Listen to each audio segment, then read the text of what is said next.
আরো একটি হাদিসের মধ্যে রয়েছে, হযরতে আমর ইবনুল আসকে বলছেন যে হে আমর ইবনুল আস, হে আব্বাজান, আপনি এই কথাটা বলতেন যে মানুষের কি হয়ে যায় তারা বুঝতে পারে, তাদের জ্ঞান থাকে, থাকার সত্ত্বেও থাকার পরেও তারা মরণের দৃশ্যটা কেন কথা বলতে পারে না, মরণের কষ্টটা কেন বয়ান করতে পারে না। মানুষ বুঝে কথা বলতে পারে, মানুষকে চিনতে পারে, তারপরেও মরণের কষ্ট কেন বলতে পারে না। আব্বা, আপনি এই কথাটা বলতেন।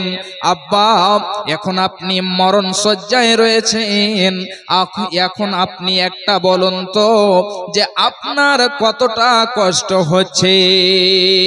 হযরতে আমর ইবনুল আস বলছেন, বেটা রে শুনো, এই যে আমার নাক দেখো, আমি নাক দিয়ে নয়, মনে হচ্ছে একটা সুঁয়ের ছিদ্র দিয়ে নিঃশ্বাস নিচ্ছি।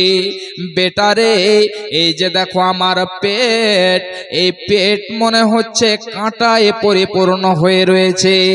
বেটা রে, পেট মনে হচ্ছে কাঁটায় ভর্তি হয়ে রয়েছে।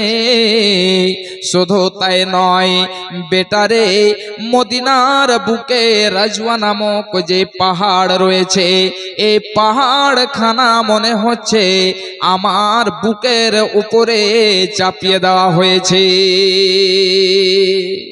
হযরতে আমর ইবনুল আস যদি এই কথা বলেন, তিনি একজন সাহাবী, সেই সাহাবী যদি এই কথা বলেন, বেটা মনে হচ্ছে আমার পেট কাঁটা দিয়ে ভর্তি করা হয়েছে, বেটা মনে হচ্ছে আমার বুকের উপরে রাজওয়া নামক পাহাড় চাপিয়ে দেওয়া হয়েছে।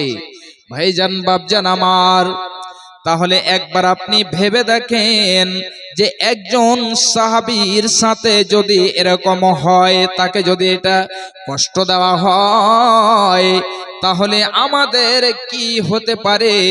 আমরা রাত দিন এক করে পাপের উপরে পাপ করতে আছি, আমরা আমানতের খিয়ানত করে দে, আমরা সর্বদাই মিথ্যা কথা বলতে থাকি।